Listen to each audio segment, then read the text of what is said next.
হ্যাঁ, হ্যাঁ ভাই, আজকে রান্নাটা আমার হাসব্যান্ড করবে। হ্যাঁ, তোমরা ঠিকই দেখছো, আজকে রান্নাটা আমার বর করবে।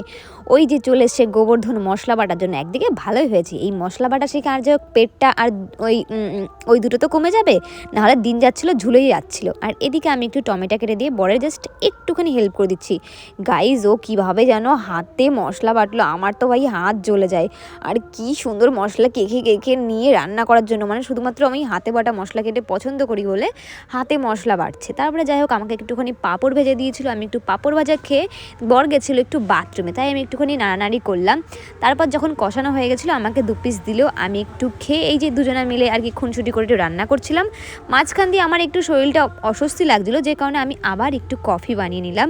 কফি বানিয়ে নিয়ে অ্যাকচুয়ালি আমি কফি খেতে খুব ভালোবাসি, সেজন্য একটু কফি আবার একটুখানি খেয়ে নিয়েছি। আর এদিকে এই যে বড়মশাই প্রেশার কুকারে রান্না করছে, কারণ কি ব্রয়লার না সামথিং কি মুরগি বলে, যেটাকে এমনি রান্না করলে আই থিঙ্ক খুব একটা টেস্টি হয় না, তাই নাকি প্রেশার কুকারে রান্না করলে নাকি বেশি ভালো হয়।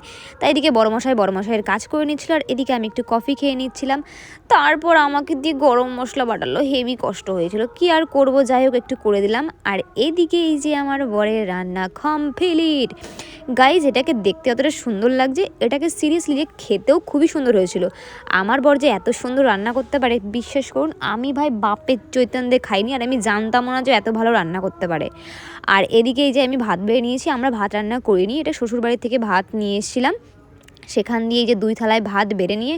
আর আমার বর আবার পেঁয়াজ ছাড়া খায় না, পেঁয়াজ ছাড়া, পেঁয়াজ দিয়ে কেউ খায়, আমি তো ভাই পেঁয়াজ দিয়ে একদম পছন্দ করি না। এদিকে এই যে আমার বর আমার জন্য বেড়ে দিয়েছিল। আর এবার হচ্ছে আসল ব্যাপার, মানে আমাদের রিভিউর ব্যাপার। বর বর নিজে রান্না করেছে, অবভিয়াসলি ওর কাছে ভালোই হবে, বাট আমি খেলাম, আমি খেয়ে দেখলাম সিরিয়াসলি খুব সুন্দর হয়েছে।